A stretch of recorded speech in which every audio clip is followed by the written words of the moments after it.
Εντάξει, είναι Παναθηναϊκός εναντίον Ολυμπιακού. Για τη μετάδοση του σημερινού παιχνιδιού είναι μαζί σας ο Χρήστος Σωτηρακόπουλος και ο Γιώργος Θαναηλάκης. Πραγματικά μπορώ να πω ότι η ατμόσφαιρα σήμερα στο γήπεδο είναι εκρηκτική.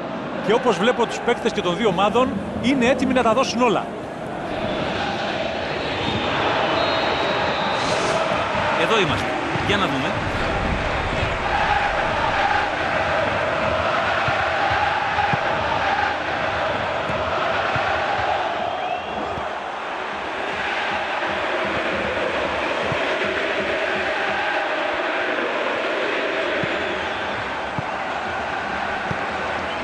Ντέιε Μπράουν σηκώνει πολύ ψηλά την μπάλα. Η σημαία του βοηθού μένει κατεβασμένη. Φορτούνης. Παρατρίχα να το βάλει. Αυτός ο ποδοσφαιριστής δεν το πολύ σκέφτεται για να σουτάρει. Και πιστεύω πολύ καλά κάνει όταν έχει και το χώρο και το χρόνο για να το επιχειρήσει. Αν κρίνει κανείς από τα πρώτα αυτά σημάδια, η ομάδα του στέκεται πολύ καλά στον αγωνιστικό χώρο. Ντέιε Μπράουν. Πολύ καλό τάκλι. Δεν του άφησε περιθώρια αντίδραση. Τώρα υπάρχουν όλες οι προϋποθέσεις για την επίθεση. Αριστουργηματική παλιά. Μπράβο του. Επινοήσεις σαν και αυτή εδώ την παλιά μπορούν ανά πάσα στιγμή να αλλάξουν τη ροή του αγώνα.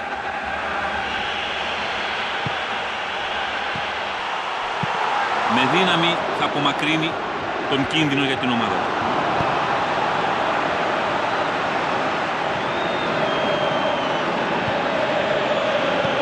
Πολύ βαθιά και ψηλή παλιά.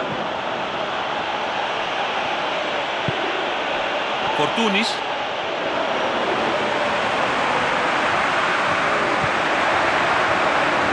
Περνάει ανάμεσά τους. Και συνεχίζει. Δοκίμασε να πάει μόνος του, αλλά δεν μπόρεσε. Είμαστε στα μισά του πρώτου μέρους και ακόμα δεν έχει σημειωθεί κάποιο γκολ.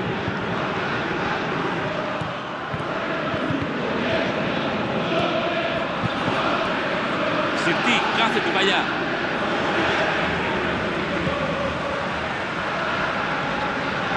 Ζέκα.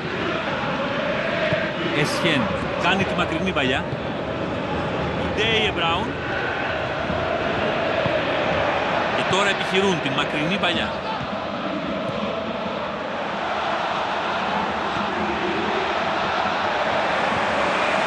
Κινείται προς τα εμπρός. Επιχειρεί μια βαθιά ψιλοκρεμαστή παλιά.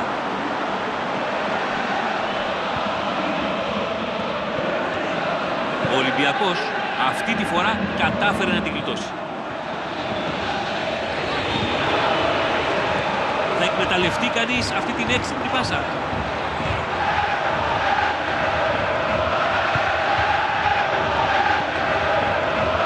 Απομένουν 15 λεπτά για τη λήξη του πρώτου ημιχρόνου. Σέργιο Σάντσες.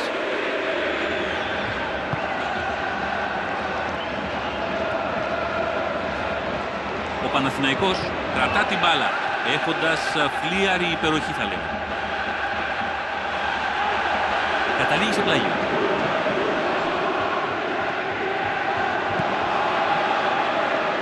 Κάνει τη μακρινή παλιά. Ντέιε Μπράουν.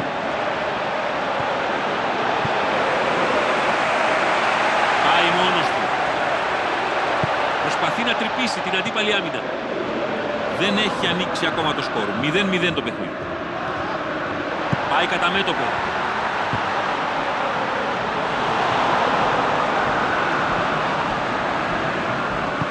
Πολύ καλή τοποθέτηση. Έδιωξε το κίνδυνο ανακουφίζοντας ταυτόχρονα τους συμπαίκτες του.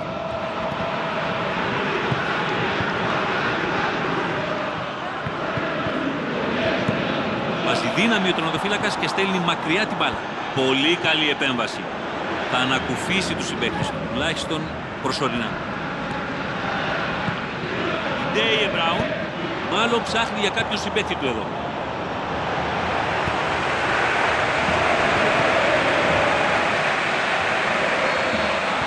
Και τώρα έχουμε ημίχρονο. 0-0 0 στο πηλίκον μέχρι στιγμής. Για να δούμε στα επόμενα 45 λεπτά. Και μόλις ξεκίνησε λοιπόν το δεύτερο μέρος. Ζέκα. Ζέκα. Θα τελειώσει τη φάση.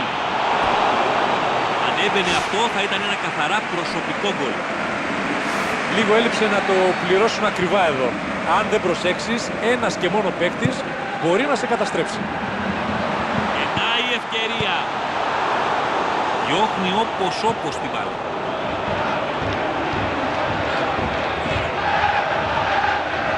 Η μπάλα προς τα μέσα. Αυτή κι αν ήταν ευκαιρία. Είχαν κόσμο μες στην περιοχή για να απειλήσουν σοβαρά την αντίπαλη εστία, αλλά τίποτα. Καταλογίζεται offside σε αυτή τη φάση.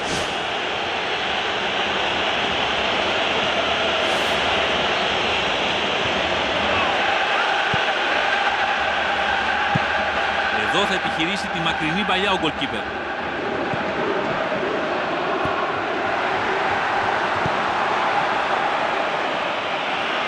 Ξεχύνεται μπροστά.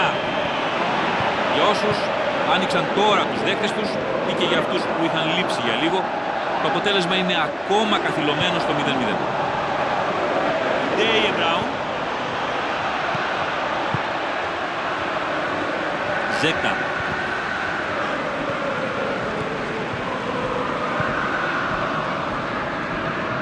Στέλνει μακριά την μπάλα. Πάει να ανοίξει την αντίπαλη άμυνα. Έχει την μπάλα ο Εσιέν. Εσιέν! Του έρχεται στρωμένη. Μπράβο του.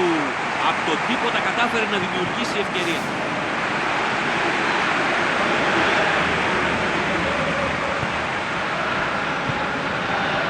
Σιγά σιγά το παιχνίδι οδεύει προς τη λήξη του. Αλλά δεν δείχνει να ξεμπλοκάρει από τη λευκή ισοπαλία. Την περνάει ανάμεσά τους. Ζέκα. Η μπάλα θα πάει προς τα μέσα. Η άμυνα ελέγχει την κατάσταση εδώ. Κάνει επίδειξη τεχνικής κατάρτισης εδώ. Την έδιωξε, αλλά όχι και πολύ καλά.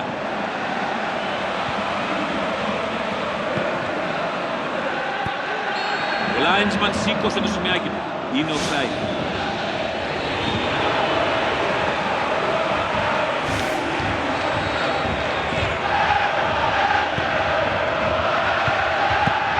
Βάζει δύναμη ο τερματοφύλακας και στέλνει μακριά την μπάλα.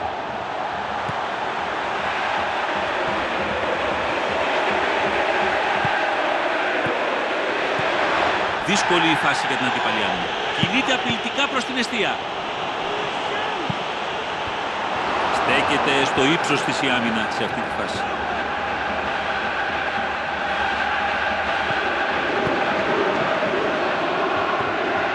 Ντέιε Μπράουν. Ο Ολυμπιακός έχει την κατοχή της μπάλας, αλλά δεν καταφέρει να το εκμεταλλευτεί αυτό. Πετάει την μπάλα μακριά για να είναι σίγουρος. Κέρδισαν τον πλάγιο. Ο παίκτης έκανε μια καλή κούρσα, παρά τελικά δεν τα κατάφερε.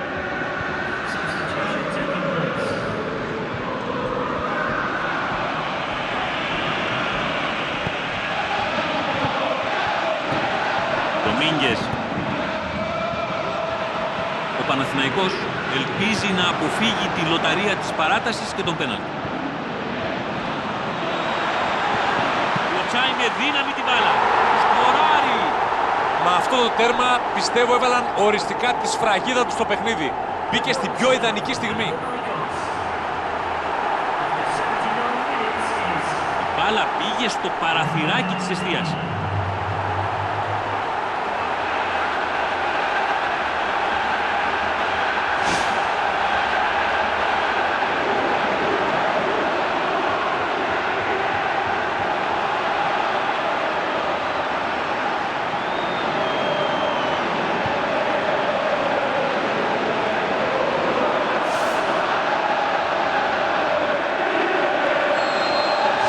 Για να δούμε τι θα γίνει τώρα μετά από αυτό το 1-0.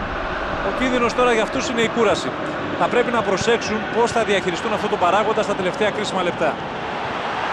Κάνει έξυπνη κίνηση δίνοντας ύψος στην μπάλα. Καλά το πήγε μέχρι ένα σημείο, αλλά τελικά τα έκανε θάλασσα. Με τόσο κόσμο εκεί δεν υπήρχε καθόλου χώρος για σουτ. Με τόσο συνοστισμό βέβαια, τι περιμένεις. Με αυτή την παλιά θέλει να διαπεράσει την αμυντική γραμμή. Εδώ κατάφεραν να βγουν λάδι. Ο παίκτης δέχτηκε αντικανονικό μαρκάρισμα. Είναι φάουλ, ναι.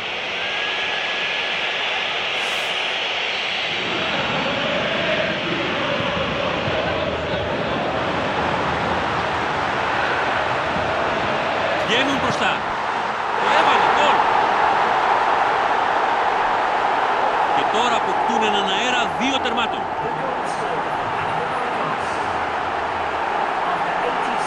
Αν λάβουμε υπόψη μας τον ελεύθερο χώρο που είχε, αλλά και την άνεση χρόνου, δεν υπήρχε περίπτωση να το χάσει. Έτσι δεν είναι? Αυτό που έγινε είναι αρκετά ανησυχητικό. Δεν επιτρέπεται σε αυτό το επίπεδο να αφήνεις αμαρκάριστο αντίπαλο μπροστά από το τέρμα σου.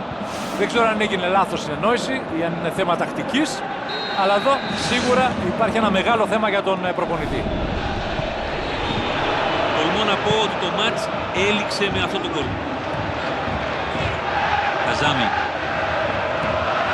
Ντομίνγκες. Ντέιε Μπράουν. Συρτή κάθε την παλιά. Για να δούμε τι θα κάνει εκεί. Νταβίτ Φουστέρ. Τι γκολ πέτυχε ο παίκτης. Αν ήμουν ο τερματοφύλακας, θα πήγαινα να του ζητήσω τώρα αυτόγραφο. Αυτό το φινάλε δεν συνιστάται για καρδιακούς. Ήταν φανταστικό. Χρειάστηκε ένα τσίπημα της μπάλας για να ξεγελάσει τον τερματοφύλακα.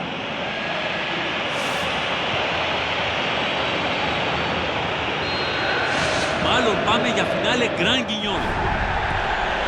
Ντέιε Μπράουν. Και μπαίνουμε στις καθυστερήσεις.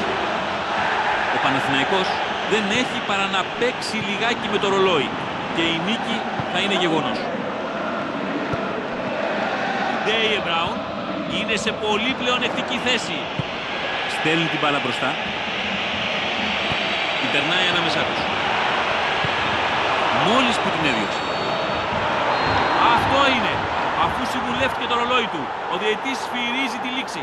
Παρά τις 1-2 αμυντικές αδυναμίες που υπήρχαν, που δεν ευχαρίστησαν και πολύ τον προπονητή, πήραν ένα καλό αποτέλεσμα. Η ομάδα είχε ξεκάθαρες προθέσεις, το έδειξε μέσα στο παιχνίδι πόσο ήθελε τη νίκη. Αυτά τα παιχνίδια άλλωστε είναι πάντα δύσκολα. Δεν μετράει ούτε το φορμάρισμα, ούτε η αξία, ούτε η τεχνική. Πάνω απ' όλα είναι θέμα περηφάνειας, θέλησης και αυτοί τα είχαν αυτά σήμερα. Κάπου εδώ τελειώνει η απόψινή κάλυψη. Τις ευχαριστίες μου στον Γιώργο Θαναελάκη που ήταν σχολιάζει.